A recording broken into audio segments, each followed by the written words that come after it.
साथियों नमस्कार। राजस्थान भूगोल प्रश्नोत्तरी भाग 2 में आपका स्वागत है। आज बात करेंगे अपने राजस्थान भौतिक स्वरूप पर। तो दोस्तों कम से कम समय में ज़्यादा क्वेश्चन करते हैं, चलते हैं वीडियो पर।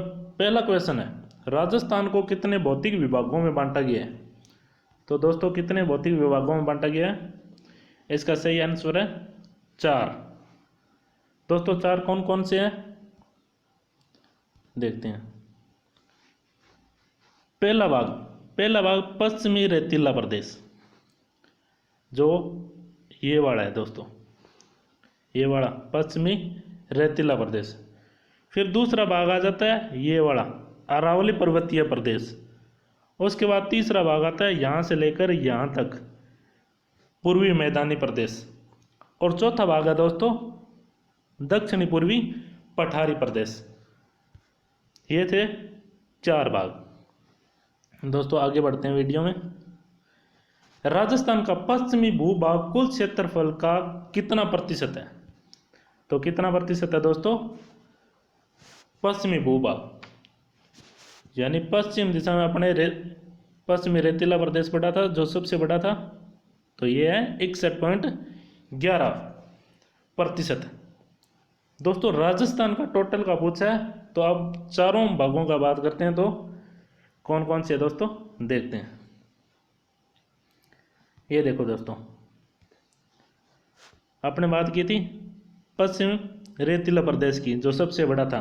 कितना था दोस्तों? 61.11%। दूसरा बात करें अरावली का, तो अरावली कितना है दोस्तों? अरावली है कुल का 9.3%, 9.3% दोस्तों। उसके बाद पूर्वी मैदानी प्रदेश की बात करें तो कितना है दोस्तों? 23.3%, 23.3%। उसके बाद चौथे की बात करें दक्षिणी पूर्वी पठारी प्रदेश की, तो ये कितना है दोस्तों? ये 6.3% है दोस्तों। ये बात कर रहे हैं अपने क्षेत्रफल की, कुल का कितना प्रतिशत है। अब दोस्तों आगे बढ़ते हैं। तीसरा प्रश्न है दोस्तों, मरुस्थल में पाई जाने वाली अर्धचंद्राकार टिल्लों को किस नाम से जाना जाता है? टिल्लों का मतलब बालू का स्तूप का यहाँ दोस्तों। तो अर्धचंद्राकार कौन सी है दोस्तों? अर्धचंद्राकार है बरखान। बरखान की बात करें तो दोस्तों सबसे ज़्यादा गतिशील होते हैं। गतिशील का मतलब जून जुलाई में रेगिस्तान का मार्च होता है। मार्च मतलब एक जगह से दूसरी जगह जाना। तो सबसे ज़्यादा गतिशील होते हैं, सबसे ज़्यादा खतरनाक होते हैं, क्योंकि थोड़े समय में एक जगह से दूसरी जगह में चले जाते हैं। अब बाकी ऑप्शन की बात करें दोस्तों, अनुदैर्ध्य होते हैं जो पवन के समानांतर चलते हैं, जैसे हवा चल रही है उस दिशा में चलते हैं। तो ये बरखान के बीच में कम गतिशील होते हैं। अब बात करेंगे दोस्तों पलाया। पलाया क्या होता है दोस्तों? पलाया होता है जैसे बालू का स्तूप बने होते हैं, यानी रेत के टिल्ले बने होते हैं, उसके बीच की निम्नतम स्थान यानी नीचे का स्थान होता है बीच में, उसे बोलते हैं तल्ली। ध्यान से सुनना दोस्तों, नीचे का भाग होता है तल्ली। अगर तल्ली के अंदर पानी भर जाए तो उसे बोलते हैं पलाया। क्या बोलते हैं दोस्तों? पलाया बोलते हैं। और पलाया के अलावा इसे रन भी बोलते हैं, रन, और इसे टाट भी बोलते हैं दोस्तों, रन और टाट। अब ध्यान से सुनना दोस्तों, नीचे का भाग था तो उसे क्या बोला? तल्ली। पानी आ गया तो रन, टाट या पलाया बोल दिया। और इसके अंदर कृषि करते हैं तो उसे क्या बोलते हैं? खड़ीन। जो ये भाग होता है बाहर का,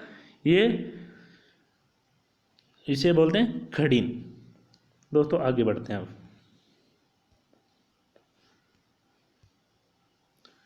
चौथा प्रश्न है दोस्तों, अरावली पर्वतमाला की दूसरी ऊंची चोटी कौन सी है? लगभग पहली तो सबको पता होता है, तो इस बार अपने बात करते हैं दूसरी की। दूसरी सबसे ऊंची चोटी कौन सी है दोस्तों? दूसरी सबसे ऊंची चोटी है शेर। अब बात करते हैं इसकी ऊंचाई की। इसकी ऊंचाई कितनी है दोस्तों? इसकी ऊंचाई है 1597 मीटर, 1597 मीटर दोस्तों। ध्यान रखना ऑप्शन में कहीं मीटर या किलोमीटर भी लिखा होता है तो कंफ्यूज मत होना। शेर 1597 मीटर। अब बाकी ऑप्शन की बात कर लेते हैं। गुरु शिखर, इसका तो सबको पता होता है 1722, 1722।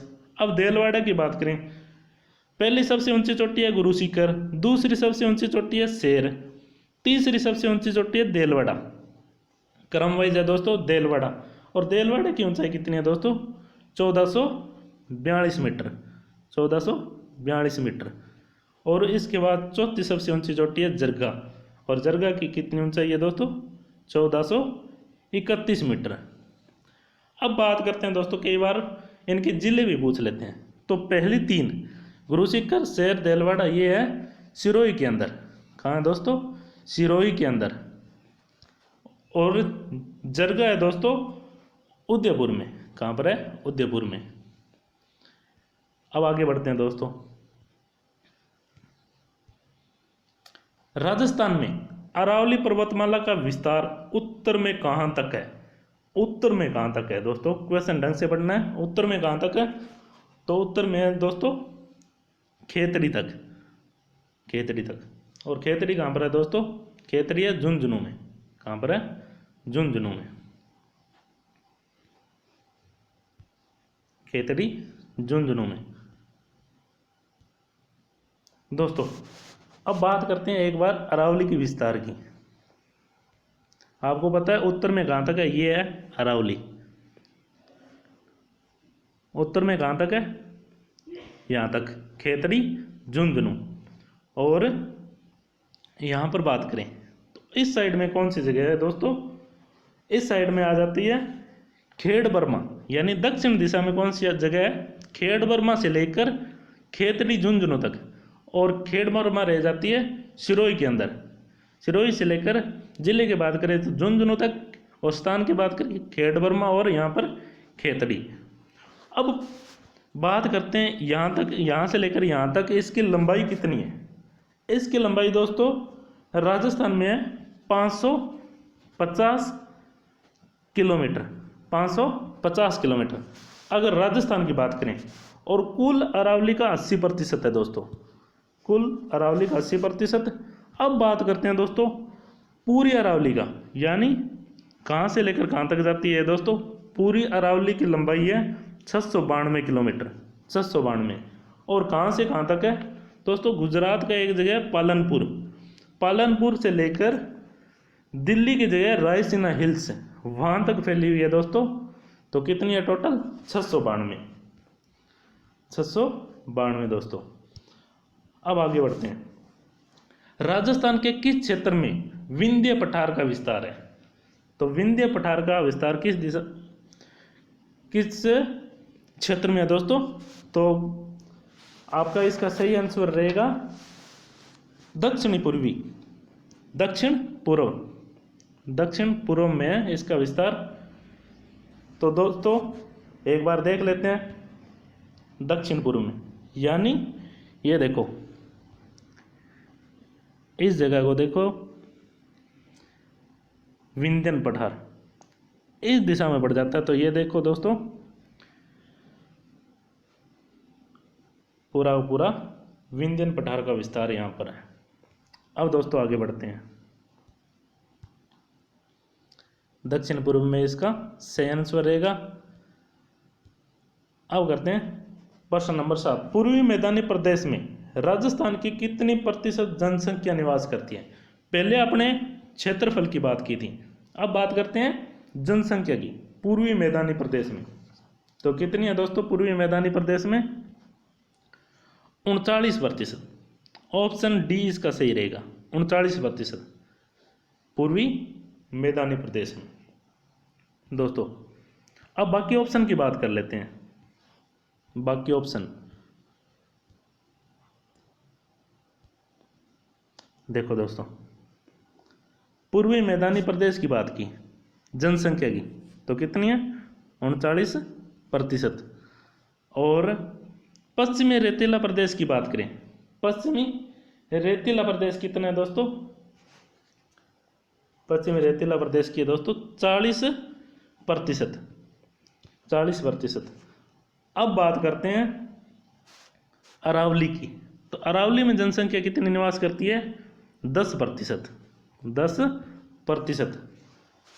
और अब बात करते हैं दक्षिणी पूर्वी पठारी प्रदेश की। दक्षिणी पूर्वी पठारी प्रदेश में दोस्तों 11% जनसंख्या निवास करती है। ये था जनसंख्या का। अब आगे बढ़ते हैं दोस्तों। खेजड़ी का वैज्ञानिक नाम क्या है? खेजड़ी का वैज्ञानिक नाम, तो इसका सही आंसर क्या है दोस्तों? खेजड़ी का वैज्ञानिक नाम प्रोसेपिस सिनेनेरिया। खेजड़ी का वैज्ञानिक नाम क्या है? प्रोसेपिस सिनेनेरिया। ऑप्शन डी सही है इसका। अब बाकी ऑप्शन की बात करते हैं दोस्तों।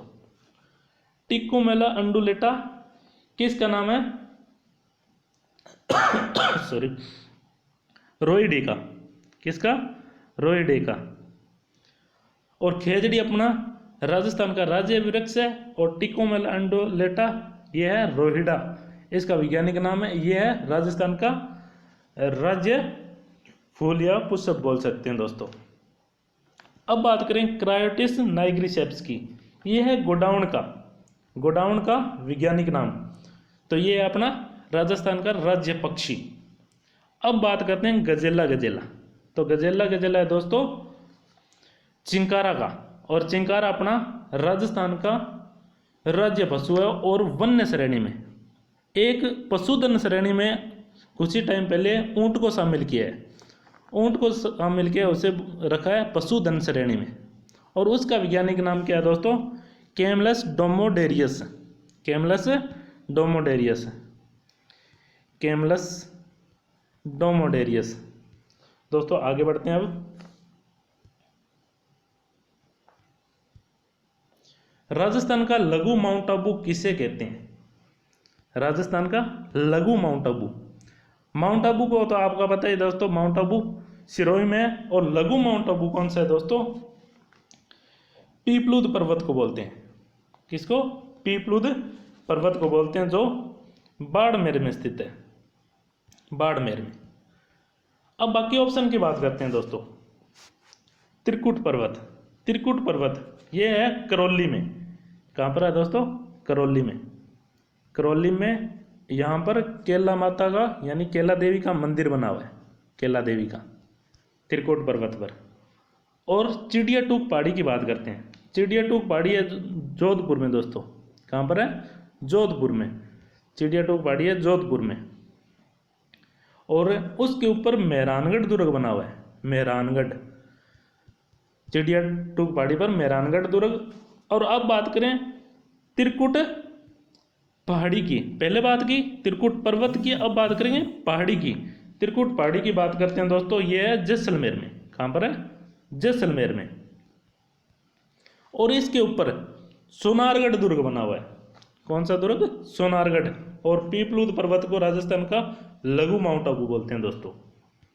अब बढ़ते हैं आगे। राजस्थान का सबसे व्यस्तम दर्रा कौन सा है? अब बात करते हैं दोस्तों दर्रे की। व्यस्तम दर्रा कौन सा है? दर्रा दोस्तों